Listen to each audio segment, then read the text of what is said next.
Merci de votre fidélité. 20h sur la télévision Futur Média. Bonsoir à toutes et à tous. Bienvenue à cette principale édition. Les titres, c'est dans un instant. Une administration plus performante, plus proche de ses citoyens, c'est la volonté de l'exécutif. Le chef du gouvernement a présidé l'agenda de transformation du service public sénégalais, Ousmane Sonko. On a profité pour parler de la corruption, cette gangrène de l'administration sénégalaise. Avec de nouvelles unités à l'est du pays, la gendarmerie nationale renforce son dispositif sécuritaire. Les cérémonies d'inauguration de ces installations ont été présidées par le général Biram Diop, le ministre des Forces armées que vous entendrez au cours de cette édition. Ce sit-in des employés de Fortesa, une usine d'exploitation de gaz située à Ngadiaga, c'est dans la commune de Noto.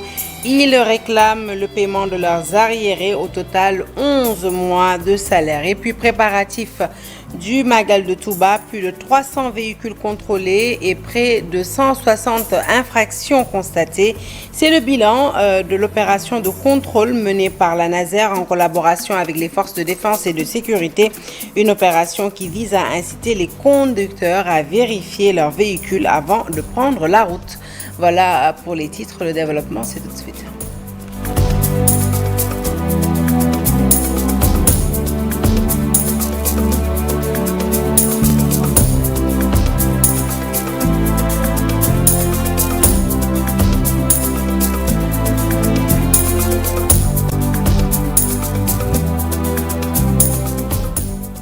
Bonsoir à toutes et à tous. Une administration centrée sur la qualité de service, un des piliers de l'agenda de transformation du service public sénégalais, a présenté ce matin au Premier ministre qui en a présidé la cérémonie, Ousmane Sonko. On a profité pour déplorer le recours à la corruption, cette pratique qui, selon lui, gangrène l'administration sénégalaise. Nous l'écoutons. Corruption est un des fléaux de l'administration. Je le dis et je le redis. Je crois que la majeure partie des fonctionnaires sont intègres. Pour avoir côtoyé beaucoup de fonctionnaires dans ma carrière, malheureusement, il y en a une bonne partie encore qui choisit la facilité. Et donc c'est un fléau qu'il faut combattre parce qu'en dehors de l'impact négatif sur la qualité du service public, il y a l'impact négatif sur le rendu, mais également les conséquences sur le plan économique qui sont désastreuses. Et même sur le plan sécuritaire. Quand un véhicule n'a pas été bien contrôlé au niveau de la visite technique, parce que quelqu'un a glissé un billet, c'est les 20 morts qu'on déplore après quand il y a accident de la circulation. Ou alors quand le contrôle routier n'est pas correctement fait. C'est la même chose lorsque un agent de l'État préfère encaisser 300 millions ou 500 millions et fermer les yeux sur 10 milliards de recettes qui devaient entrer dans les caisses. C'est un fléau qu'il faut combattre et il faut que chaque fonctionnaire comprenne qu'on ne peut pas être milliardaire en tant que fonctionnaire. C'est pas possible. Quand on veut être milliardaire, il faut faire un autre choix, d'aller entreprendre. Voyez, ab fonctionnaire, mënul nekk multimillionnaire, waxumala milliardaire. Et ces dernières années, on a vu ce phénomène et ça n'a pas heurté suffisamment les Sénégalais. Que des fonctionnaires fassent étalage de niveau de richesse indécent que rien ne peut justifier, quel que soit le niveau de rémunération dans la fonction publique. La gendarmerie nationale renforce son dispositif sécuritaire avec de nouvelles unités à l'est du pays. Il s'agit entre autres de la brigade de recherche à Tamba, du groupe d'action rapide de surveillance et d'intervention de Saraya, de la compagnie de gendarmerie de Saraya avec son infirmerie mais aussi ses brigades, de la Légion de gendarmerie de Kédougou avec sa section de recherche, de la compagnie de Kédougou avec sa brigade territoriale mer et sa brigade routière à Mako. Les cérémonies d'inauguration ont toutes été présidées par le général Biram Diop, ministre des Forces armées. Le voici qui nous en dit plus au micro de Mamadou Diouf avec la complicité de la gendarmerie nationale. Comme vous le savez, la région de Kédougou, du fait de sa position géographique, aux confins du Mali et de la Guinée, de son potentiel économique et de sa diversité culturelle, concentre présentement certains des défis les plus complexes auxquels notre pays est confronté.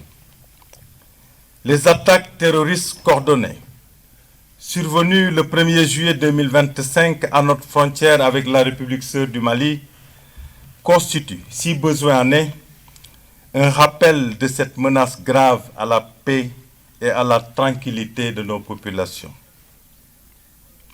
Si vous y ajoutez les défis sécuritaires quotidiens, tels que l'orpaillage clandestin et son corollaire de dégradation de l'environnement et des trafics multiformes, la criminalité transnationale organisée, la migration irrégulière, vous comprenez très aisément l'impérieuse nécessité pour nos forces de sécurité de faire preuve d'esprit d'anticipation, de réactivité et de réversibilité. Les préparatifs du Magal de Touba, plus de 300 véhicules contrôlés et près de 160 infractions constatées. C'est là le bilan des opérations de contrôle mixte menées conjointement par la Naser en collaboration avec la police et la gendarmerie de Kaolack. Ces opérations visent à inciter les conducteurs à préparer leurs véhicules pour le Magal. C'était également une occasion de rappeler l'arrêté ministériel interdisant le déplacement des deux roues d'une agglomération à une autre. Nous écoutons tout de suite les précisions de Moustapha Gueye, directeur de la coopération à la Naser. Il nous parle au micro d'Ousmane Dem et Tcherno Diallo. Pour ces 2 jours, nous avons choisi la RN1B et la RN4 pour mener des opérations de contrôle mixte avec la gendarmerie depuis hier et aujourd'hui avec la police. Donc ces opérations visent à inciter les conducteurs à préparer leurs véhicules pour le Magal parce que les infractions qui ont été constatées font état de réparation de certains véhicules avant le Magal de Touba. Mais aussi, les agents de la Naser sont dans la prévention et la sensibilisation au niveau des deux roues pour au moins partager l'arrêté ministériel qui interdit le déplacement des deux roues surnommées les Jakarta entre les agglomérations urbaines. Donc, au sort de ces 2 jours, on a un bilan provisoire qui fait état de 316 véhicules contrôlés.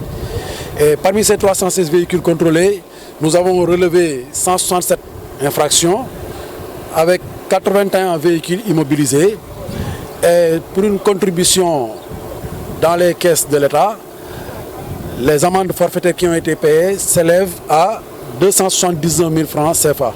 Ça, c'est le bilan accumulé des 2 opérations qu'on a menées entre hier et aujourd'hui.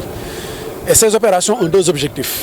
Le premier objectif est de sensibiliser les conducteurs pour qu'ils comprennent que l'entretien de leur véhicule incombe aux propriétaires. Mais aussi, c'est des questions de sécurité publique. Allez, de la sécurité routière, nous passons à la justice pour parler de l'affaire Serigne Abdou Karim Mbaké, ce citoyen placé donc sous mandat de dépôt par le juge d'instruction du pôle judiciaire financier depuis le 13 mai dernier.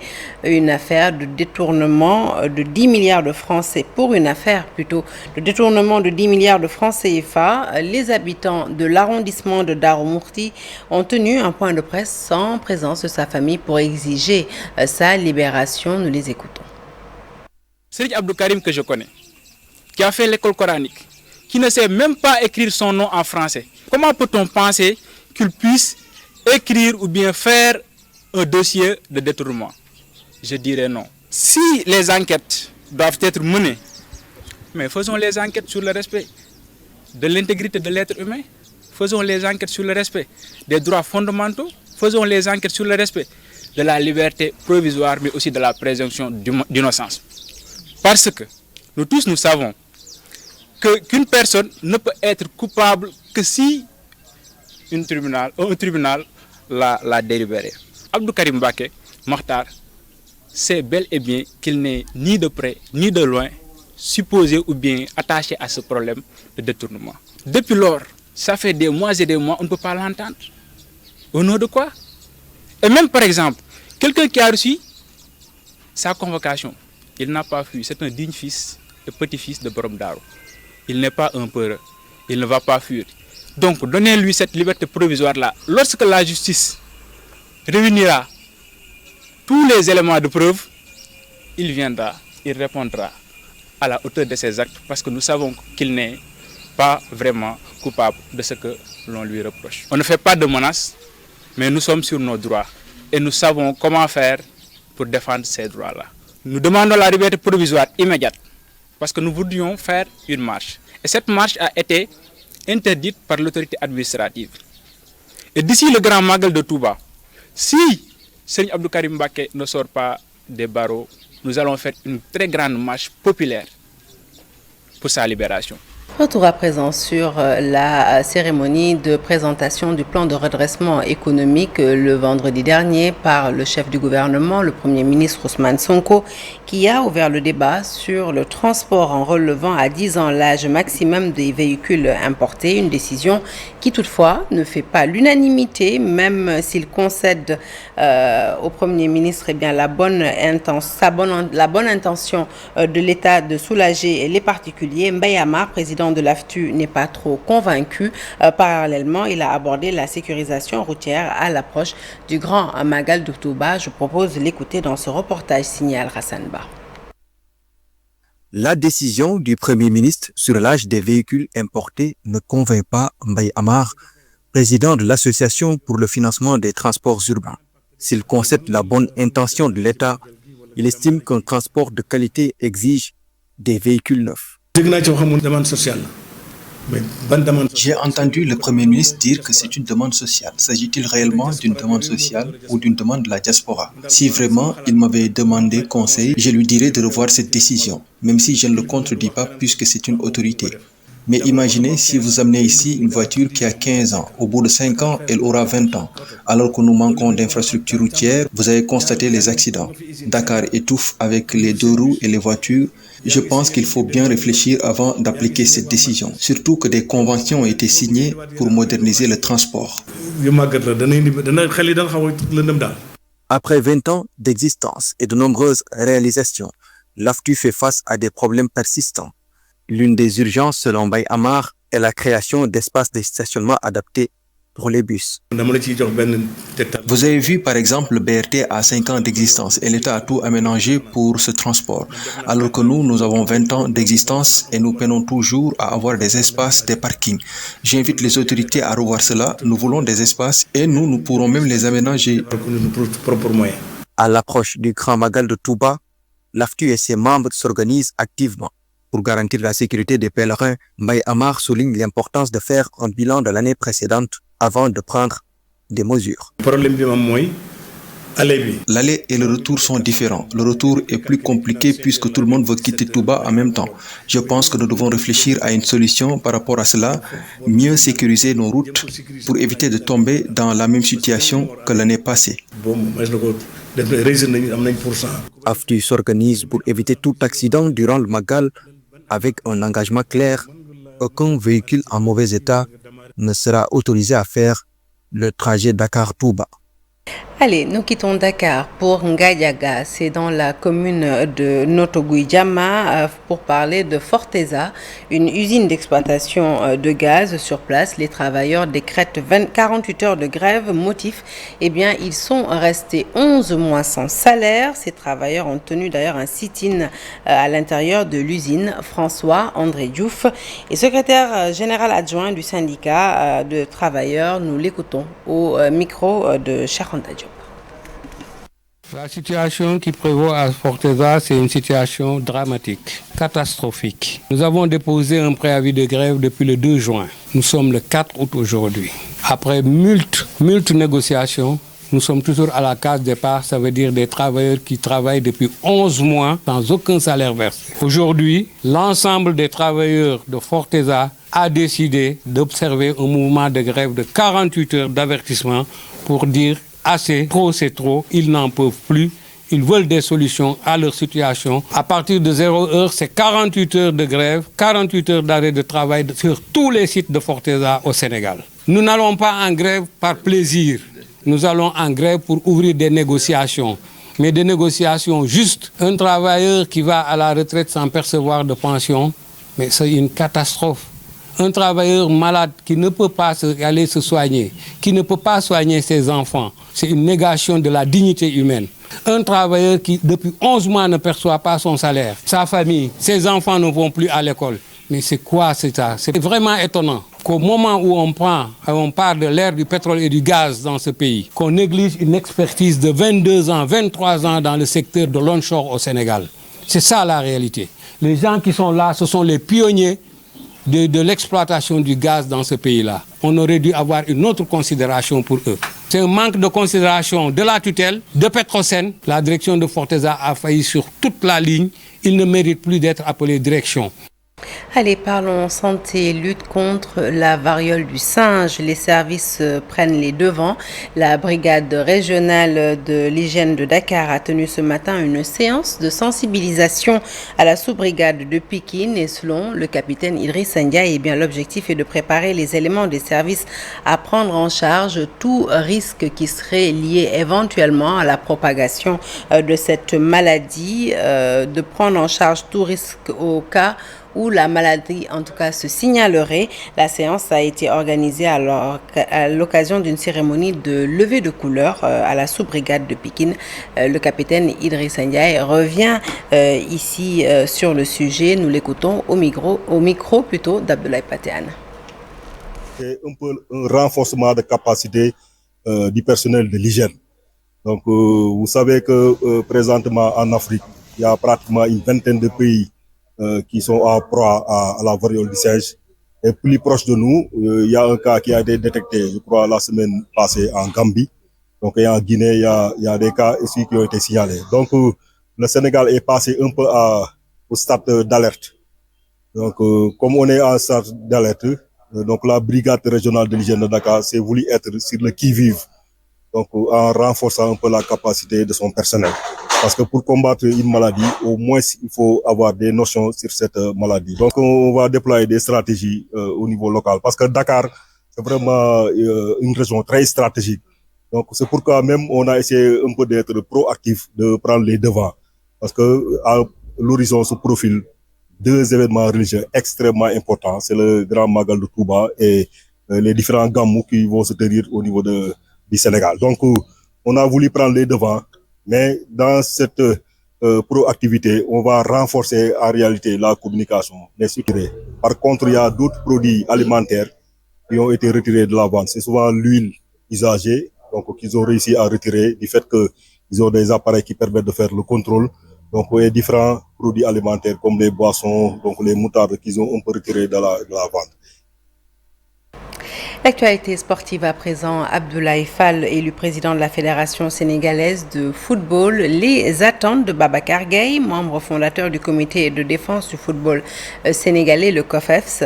Il soutient que cette élection est une opportunité et donc l'occasion de faire revivre le football sénégalais. Je vous propose de l'écouter. Il était l'invité de la matinale. Le voici au micro de Mambiram Diouf. Le développement du football sénégalais est un processus qui ne prendra jamais fin. C'est d'étape en étape que le Sénégal devrait monter au firmament des grandes nations de football, comme l'Allemagne, comme la France, comme le Brésil. Et pour cela, il y a quand même des ressources humaines de qualité qui sont dans le football, qui sont d'abord dans les clubs, qui sont dans les associations, qui sont dans les fédérations, et qui ont montré de par leurs compétences que le Sénégal peut naturellement et doit développer son football. L'élection d'Abdoulaye Fall est, de mon point de vue, est une opportunité pour faire des pas supplémentaires après les bons résultats obtenus par Augustin Senghor pendant ces 16 ans. Je pense que c'est ainsi va la vie. Il faut que la démocratie sportive respire et sous ce rapport, il appartient à ceux qui viennent d'être élus, dans le cadre d'un programme qu'ils ont proposé au club, d'essayer de faire revivre le football dans les localités, dans les collectivités territoriales, de faire revivre le championnat national, de faire revivre la ligue professionnelle pour que nos clubs puissent compétir avec Al Hilal, compétir avec les grands clubs sud-africains ou compétir avec les Tunisiens. C'est ça, de mon point de vue, le résultat qu'on attend de justement cette nouvelle équipe.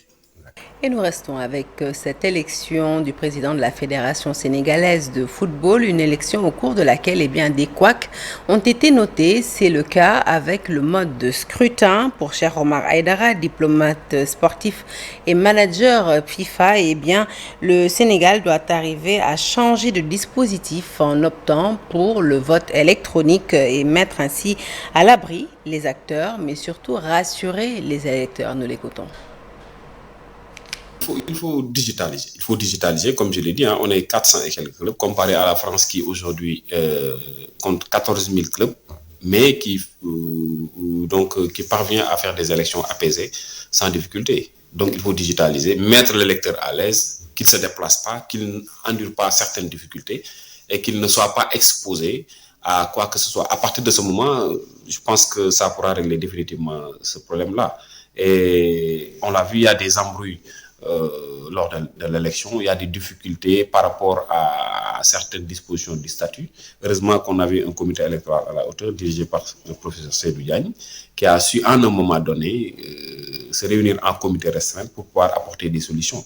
Mais les textes posent problème. Les textes posent problème et à partir de ce moment, j'exhorte au nouveau président Abdoulaye Fall Idi, même si on sait qu'il y a un recours de Madi Touré qui est en cours, mais je l'exhorte à ce qu'une fois qu'il soit installé sur ses fonctions, qu'il attaque directement la question de la clarté des textes du football sénégalais pour qu'en fin de compte, aux prochaines élections, qu'on puisse épuiser ces questions donc, de dérèglement par rapport au statut, par rapport au code électoral et par rapport un peu à la procédure de l'élection.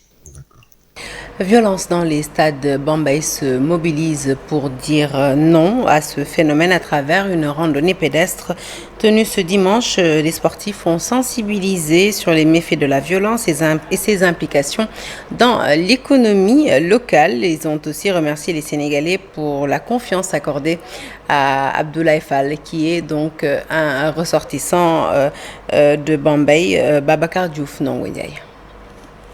Ils veulent bannir la violence dans les stades, surtout en cette période de navétane. L'inspecteur des sports ne veut pas voir son département privé de ce moment fort de communion de toute une jeunesse. Mas répondre à cette invitation de randonnée pédestre, cela montre à quel point la communauté sportive bambéoise est sensible à la question sur la violence dans les milieux de navétane. Un fléau que nous devons tous nous engager, donc en prendre en charge, dans la mesure où nous constatons dans pas mal de milieux. Donc c'est un fléau qui gangrène le milieu du sport. Allant dans ce sens, si toutefois qu'il y ait des débordements, donc je pense que les navétanes seront arrêtés. Maintenant, pour éviter cela, donc nous aussi en tant que représentants de la tutelle, nous avons pris l'engagement de mener cette campagne donc pour sensibiliser la population, donc pour ne pas arriver à ça. Le mouvement navétane a entièrement adhéré à ce projet. Et on a un fléau qui gangrène le mouvement navétane, c'est la violence. Il fallait organiser cette journée pour convier toute la jeunesse bambéoise autour de l'essentiel et dire non à la violence. Il a fallu passer par la randonnée pédestre pour atteindre le plus grand nombre. C'est un très bon moyen de communication, comme on dit souvent, allier l'utile à l'agréable. Donc là, on fait du sport, parce que ça fait partie des meilleurs sports, la marche. Et en même temps, ça nous permet de non seulement de nous adresser aux joueurs qui sont là, d'avoir tout le temps de nous adresser aux joueurs qui sont là, mais surtout à la population.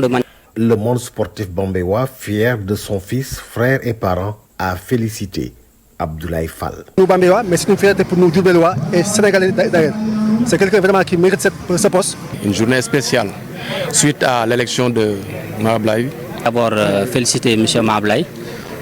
Cette randonnée contre les violences au stade a été possible grâce à un appui de la mutuelle de santé des agents de l'État. Allez, football, on retrouve le football avec le Sénégal qui entame la défense de son titre au championnat d'Afrique des Nations de football, le CHAN. Ce mardi, ce sera donc contre le Nigeria au complet. La tanière des Lions est confiante. Physiquement, mentalement, le Sénégal est fin prêt pour relever le défi. L'annonce est naturellement du sélectionneur Souleymane Diallo à la conférence de presse d'avant-match. Compte rendu signé Chersali Boudjara. Pour ses débuts au CHAN 2025, le Sénégal compte battre le Nigeria pour bien lancer l'opération reconquête du titre. Ce n'est pas une pression, c'est une prise de responsabilité parce que nous sommes le champion en titre et nous sommes venus là, pas pour défendre notre titre parce que c'est un titre qui est déjà acquis. On est venu pour la recherche d'un autre titre et pour ça, il faudra fixer d'objectifs auxiliaires qui consiste effectivement à sortir d'abord au premier tour. Les garçons sont conscients effectivement de leur mission. Nous allons rencontrer une nation de football qui n'est plus à présenter. Elle a certes dans un passé récent ou bien dans un passé lointain perdu 2 finales en 2018, en 2014. Mais l'un dans l'autre, nous sommes conscients que nous aurons en face de nous une très belle équipe du Nigeria, même si je le dis ici qu'on n'a pas trop d'éléments d'information sur eux. Nous allons nous focaliser sur notre football à nous et je pense que c'est le plus important. Et pour arriver à ces fins, Souleymane Diallo peut s'appuyer sur un groupe au complet. Avec le travail de nos médecins, là on touche du bois, donc on a tous nos garçons à notre disposition. On attendra le plan de jeu que le Nigeria va proposer. Ce qui est sûr, nous on est focus sur le plan de jeu qu'on va proposer demain. Et on a travaillé sur ce plan de jeu. Nous pensons que c'est un plan qui va payer. Logé dans le groupe D du CHAN 2025, le Sénégal, champion d'Afrique en titre, rencontre le Nigeria ce mardi à partir de 17h avant de poursuivre face au Congo le 19 août et de terminer le premier tour contre le Soudan le 19 août. Allez, nous quittons le football pour retrouver à nouveau la randonnée pédestre mise sur les fonds baptismaux il y a quelques mois. L'amicale des agents de la primature a tenu ses 2 premières activités. Une journée de don de sang suivie d'une randonnée pédestre. 2 activités donc phares placées sous le thème de la marche pour une citoyenneté active et motrice d'un développement durable. Un thème qui colle donc à l'actualité du pays selon le président de l'amicale, Amadou Ibrahima Diallo, que nous suivons toujours au micro de Cheikh Sadibou Diarra. Marche ou a commencé à marcher aujourd'hui vers le centenaire qui aura lieu au mois de décembre. Coïncident avec la journée de l'arbre, nous avons voulu planter un arbre pour la participation de Khombole. C'est notre première activité. Nous lançons à travers ce week-end le lancement des activités de l'amicale des agents de la primature. Hier, on avait commencé par une journée de don de sang. Aujourd'hui, nous faisons une randonnée pédestre. Si vous voyez, les 2 activités montrent notre engagement pour la santé. Pour un début, nous avons jugé utile de commencer par les activités les plus nobles, les plus représentatives, à savoir le don de sang et la randonnée pédestre, pour promouvoir la santé, promouvoir le bien-être et également la cohésion entre les agents au niveau de notre lieu de travail. L'engagement citoyen pour la construction nationale. Donc ce thème n'est pas fortuit, il a été choisi en parfaite cohérence avec les politiques publiques actuelles et en cohérence également avec la situation économique du pays. Fin de ce journal, merci de l'avoir suivi. L'actualité se poursuit sur toutes nos plateformes digitales et tout de suite restez avec nous pour suivre la seconde partie du Soir d'Info. Nous parlons du plan de redressement économique présenté le vendredi dernier par le chef du gouvernement.